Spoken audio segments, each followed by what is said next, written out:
pretty amazing for 2024. You had an excellent year. You had 68 closings. Is that right? Correct. Our team helped 68 families in total. I did not focus on that. I was just excited that I'm meeting someone and talk about the possibility of helping them out.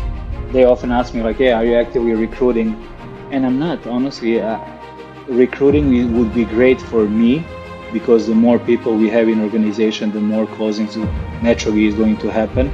Don't get overly pessimistic when things are going south, and don't get overly optimistic when we feel that everything is going our way. So understand that good times and bad times are temporary. There are over 1.5 million real estate agents in the US. 87% of agents fail within the first 5 years. I sit down with the top percentile of agents that are killing it in this market right now. We're here to showcase, explain, and most importantly, decode the secrets that have propelled them to the top. What fuels their success? How are they turning their dreams into reality? Get ready, buckle up. This is the Agents with Grit podcast.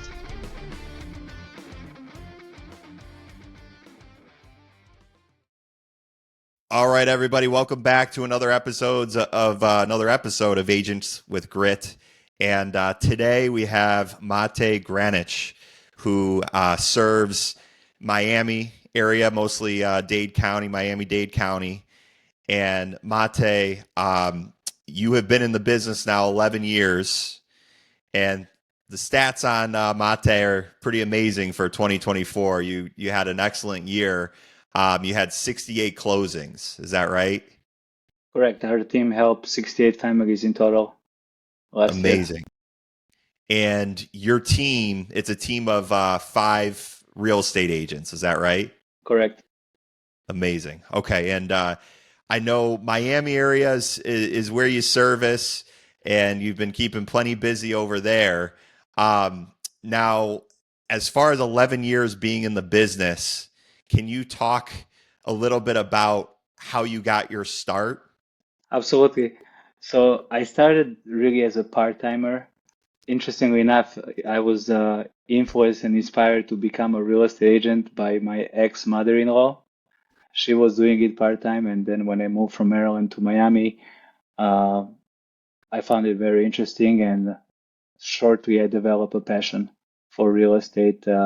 So for almost 2 years, I have been doing it with 1 or 2 more jobs, like with a real immigrant mentality. I always work 2-3 jobs.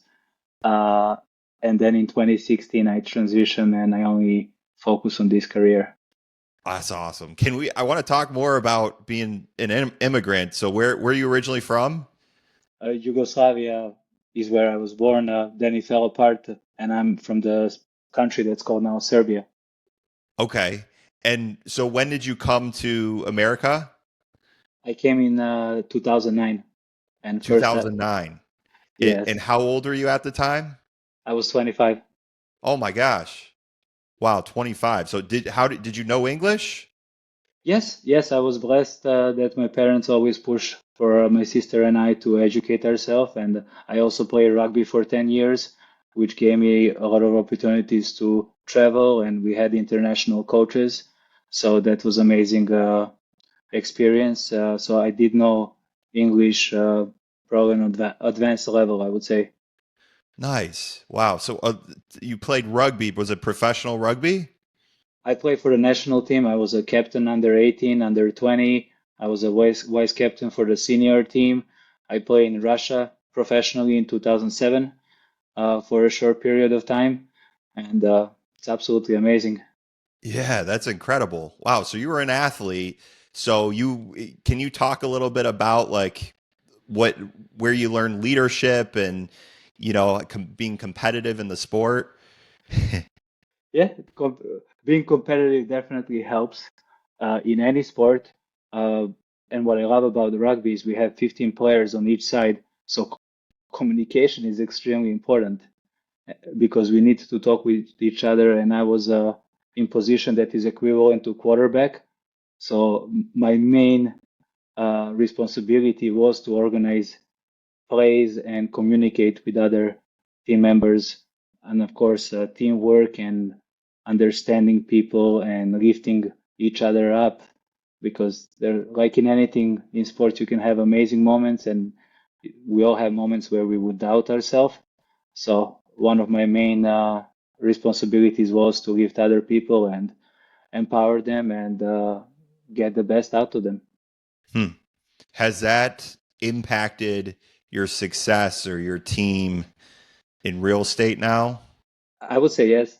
I would say yes. I never measure success of the team based on my personal success. I measure of the majority of the team members, because my ultimate goal is to have at least 70% of our agent partners net six figures by being part of the team, and also having a quality life. Mm. Okay, so the balance, right? Enjoying life and awesome. Okay, very good. Yes. So I want to go back because you said you started part time, and obviously now you're a leader and you have 5 people. So if we could kind of go through that upward trajectory that you had. So you were working part time and you were working 2 or 3 jobs, right? And you also had real estate on the side. Um, how did it transition into full time, and like what made you want to go the full time route? Great question. I just knew if I continue putting part-time effort, I'm going to get part-time outcome and results. And I developed a passion in those almost 2.5 years, really, and I had clarity what I want to do in my life. So I stopped other jobs that gave me security of the income, and I took a risk and pursue real estate. And at the same time, I changed brokerages. I joined Keller Williams, and I just realized there's so many things that I didn't know, and that's where I changed my habits and really changed my life. Hmm. So the training, and was there mentorship? Like what was so different about joining Keller Williams? People, systems, tools, and just the culture of lifting each other and helping each other. Where I believe in a lot of other brokerages, you feel that competition. In Keller Williams, I feel that we collaborate a lot, and it just changed complete mindset around being a business owner versus just being a realtor. Mm. So there were a lot of trainings and classes that I would go take with associations. I got my certified residential specialist designation. It took me almost 3 years, which is the highest level of like education in residential real estate, and less than 3% of agents have it. But there were a lot of things that I learned there that now I got to a new brokerage, and it was like, well, that's part of our curriculum that you can take for free. Mm. Yeah. So this was year one going full time with Keller Williams? Yes. Okay. And can you take me back to like production year one? How did you do? That's so good. I had 12 or 13 closings, and just 2.9 million in volume was the first year. Uh, Interestingly enough, that's where I learned that I can actually call people. So my focus was calling for sale by owners and expireds. And very quickly, I became good on the phone, and I set 30 listing appointments. I probably met 15 or 16 people. And Brad, guess how many listings I signed in those first, let's say, 4 months? I want to say, I mean, 25% maybe? 25%. That would be great. Yeah. I signed zero. Oh, really? Yeah. Wow. So I learned a lot of ways how not to sign the listing at the beginning. Uh-huh. Oh, I was gonna say, if you can you take me through like what you learned not to say and what you learned to say and what your you know your way of doing it is today?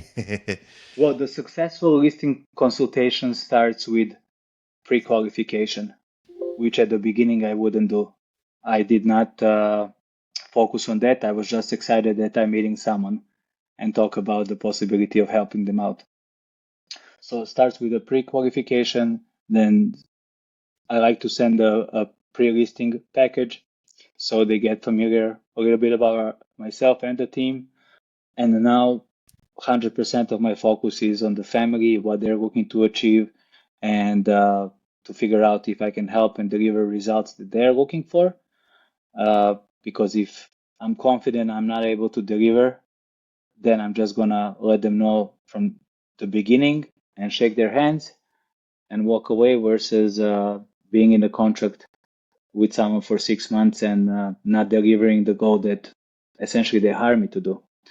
So a lot of big part of my presentation today is just focus on people and talk about their goals and their needs and what's most important for them. And then answer any questions they have regarding the marketing and anything else they really have. Mhm. And at the very beginning, when I started, I was focusing more talking about how awesome we are and how all the amazing tools and marketing that we do. So that's a big shift that I made probably in 2018. And since then, I'm fluctuating in the low 70s, appointment met to listing sign. Oh, that's awesome. That's great. Yeah, so you learned pretty quick what not to do right after failing quite a bit in the first, was it 16 appointments that you had, give or take? Yes, I said little over 30, and I probably met 15 or 16 of them Hmm. in less than 4 months. Yeah, and after, I guess, what kept you going though? Like, because clearly you weren't seeing success. Talk to me about that. Uh, some of my mentors says that it was my grit. Um, I believe it was fate, it was support. Like, doesn't matter how greedy we are or how much tenacity we have. I believe if we don't have adequate support, it's going to be challenging. And it got to the point where I was like, it got so challenging that I would look to buy one-way ticket and go back to Serbia. Wow. Yeah. Wow. But you still ended up with 12 closings that first year, which Yes. is incredible. So talk about the success in year one. Like how did you get to that? Let's go to the first one. What did you do with the first one? How did it happen? The first one was easy. It was piece of land, and that was the third property that I was selling for that same family. So that was easy, but it was super small deal. In terms of the price, it was I believe 110,000 Hmm. piece of land. And after that, it was just a dry period, and I had some listings that didn't move, and then slowly things start shifting, and I had 1 to 2 closings a month, and then it was just consistency and continuously talking with people and really putting all the emphasis on their goals and their needs and getting them to their preferred future and preferred outcome. And it was all expired for sale by owner or listings. Mostly because there was another big part of my life that I changed. When I changed brokerages, I also went through divorce, and Ah, I had we have a 2 year old now. He's 10, but back then he was two, and we just found out that he has a special needs. So that brings a lot of time required on my side. So I realized, okay, if I want to be present for him, I need to focus more on listings because it gives me more leverage versus working with buyers. I didn't say no to anyone, to be honest. I work rentals, I work everything, but my main focus in prospecting was finding motivated sellers. mm. That gives me goosebumps, honestly, because at that time, your kid being 2 and finding that out and going through a divorce and not really sure if you're going to be successful in your career, and you thought about buying a one-way ticket back to Serbia, and it's like either you got to figure it out or quit. And you clearly just hustled your way to, and that's impressive, Mate. Like for you to do that is unbelievable. And I'm sure there's a lot of people out there that would just hang it up and go get a regular job or, find something else. But you kept in it. I was blessed to be surrounded by great people that give you that support, and sometimes support is emotional, sometimes it's a tough love, sometimes it's a coaching or training.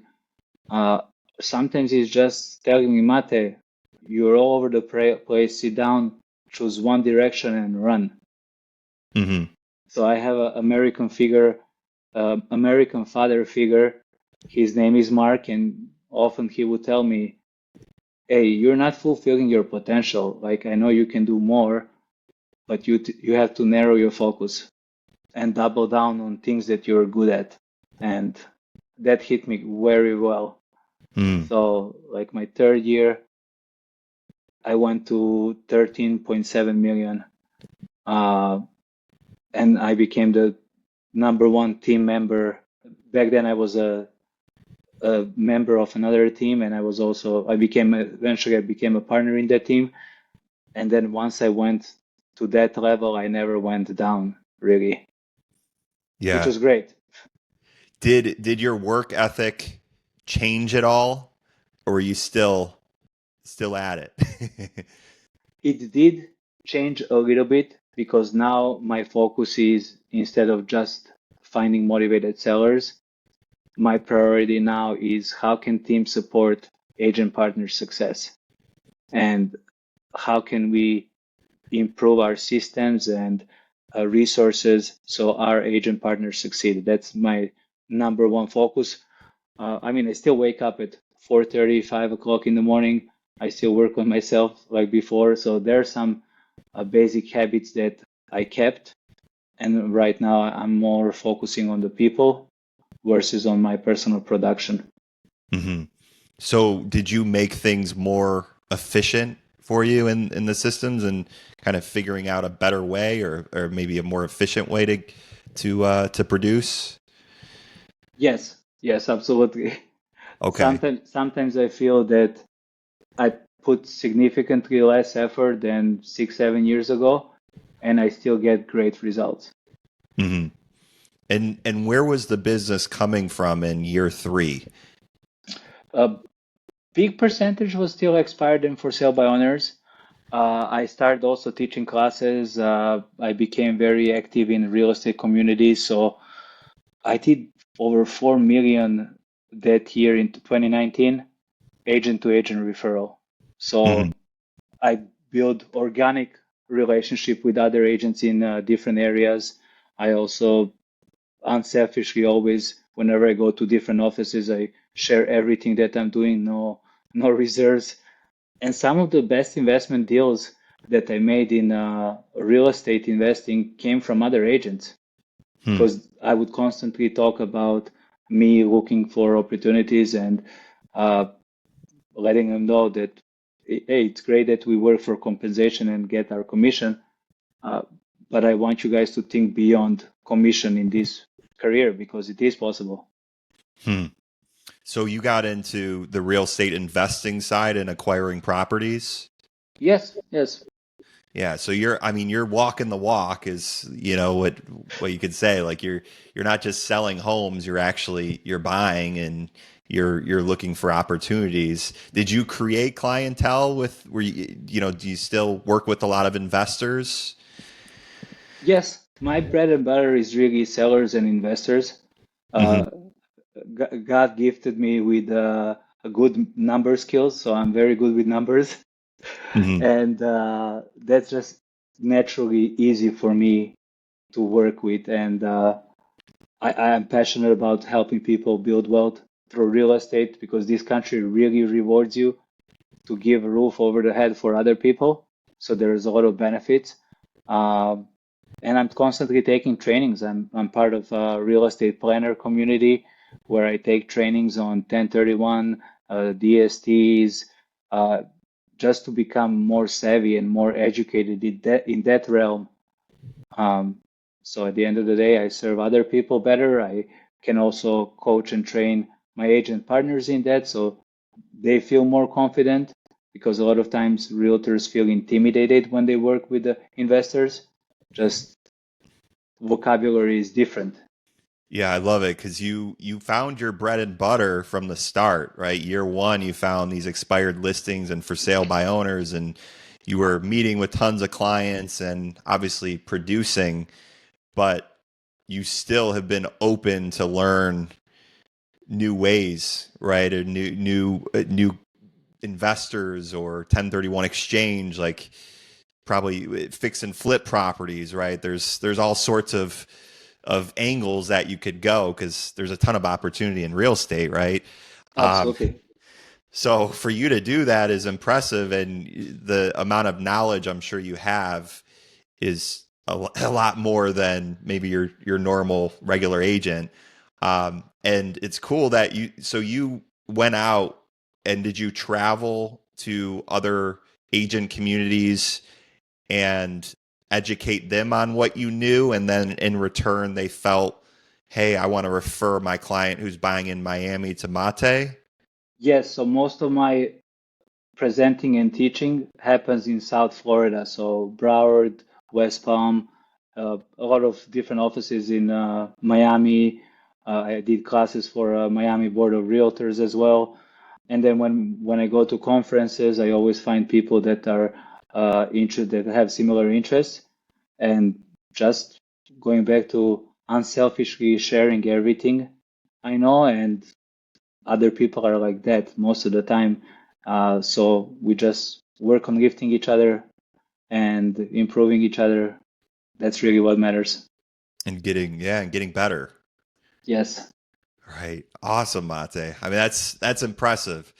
Talk about today. Like, so now you're a leader. You have five agents that you're working with, and to do 68 closing last year, was 2024 your best year, or have you had?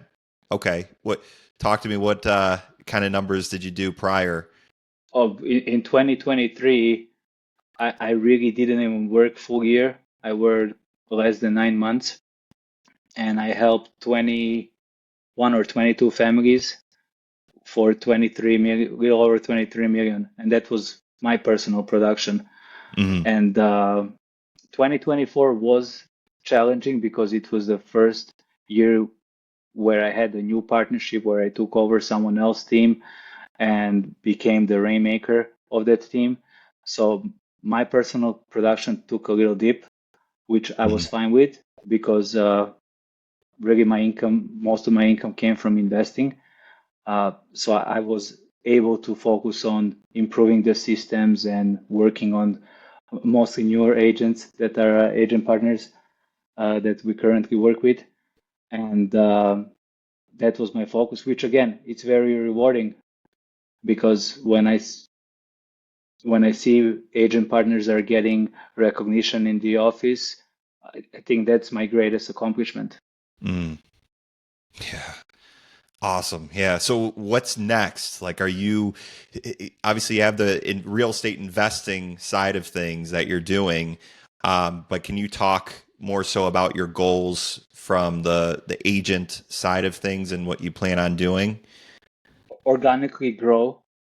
They often ask me like, "Hey, are you actively recruiting?" And I'm not, honestly. Recruiting would be great for me, because the more people we have in organization, the more closings naturally is going to happen. Yet I'm really doubling down on improving people that we already work with, and make sure that they are reaching the level of success they desire before we continue expanding. Mm-hmm. So, but that also doesn't mean that I'm gonna say no to the talent. Like, sometimes talent comes in our life and we don't expect it, and we have to figure it out. Mm-hmm. Yeah. So really focusing on your team and making sure they're set. You said you are they all they're all making six figures now? Is that not yet? Not Okay. not yet, not yet. the goal is at least 70% of agent partners to be in that income level, which in my experience, that's really, really solid. Usually I see 20 to 30% of team roster gets to that number. Yet I also know the teams that are medium or small size, and sometimes 80, 90% of them are making solid six figures. Mm-hmm. And are you Yeah. doing mentoring on the real estate investing side as well? No, I'm actually the mentee. I have someone that is continue to mentor me, and really where I'm mentoring is mostly my friends and people that own multiple properties here. So that required me getting again in uncomfortable zone where I had to learn about a lot of tax rules and implications and accounting. So something beyond the real estate. But today it's very easy to acquire knowledge. We have books, we have podcasts. Uh, so there is a lot of resources that we can learn. So last year, in 2023, I started also reading about crowdfunding and figuring out how to create opportunities that can generate that you can bring investors and get opportunity 100 plus doors. So that's also something that I was reading about and educating myself. Uh, did not pursue that Mm-hmm. path yet. Can you talk about the ones that you have so far, or what moves you've made in the investing world? Uh, Fix and flip, that's normal. I own a few duplexes as well. Uh, One of the higher returns was buying piece of land, rezoning it, and making a solid return on investment. Really, that was extremely profitable. Mm. Um, so yeah, I have one flip that should be done by the end of this month. I love to buy and hold. Really, I rather buy and hold than flip. But sometimes when we have partners, all the goals have to align and we all have to be on the same page. And it's not about what Mate wants, it's about what most people want.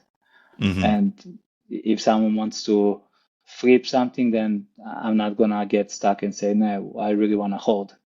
Mm-hmm. But there's always opportunities. Like we just have to be on the lookout and also mention to other people uh, that we are looking for those type of opportunities. Yeah.